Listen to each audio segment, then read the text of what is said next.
Petroleum dealers ایسوسی ایشن نے پیٹرولیم مصنوعات کی ڈی ریگولائزیشن مسترد پاکستان پیٹرولیم ڈیلرز ایسوسی ایشن نے وفاقی حکومت کے پیٹرولیم مصنوعات کی ڈی ریگولائزیشن کے منصوبے کو مسترد کر دیا۔ چیئرمین پیٹرولیم ڈیلرز ایسوسی ایشن عبدالسمیع خان نے اپنے بیان میں کہا کہ پیٹرولیم مصنوعات کو ڈی ریگولائزیشن کیا گیا تو ملک میں کاروبار بند کرنے پر مجبور ہوں گے۔ انہوں نے خبردار کیا کہ حکومت کے اس عمل سے مہنگائی کا طوفان آئے گا۔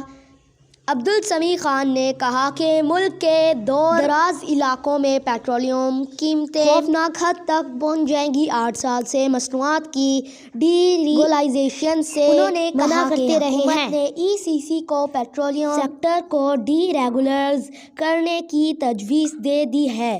حکومت نے وعدہ کیا تھا کہ وہ سیکٹر میں ڈی ریگولائز نہیں کریں گے۔ اس سے حکومت عوامی تنقید سے بچنا چاہ رہی ہے۔ میڈیا رپورٹس کے مطابق حکومت عوامی تنقید سے بچنے کے لیے پیٹرولیم مصنوعات کی قیمتیں مقرر کرنے کا اختیار منتقل کرنا چاہ رہی ہے۔ اس سلسلے میں اوگرا کو ہدایت کی گئی ہے کہ 3 روز میں مصنوعات کی ڈی ریگولائزیشن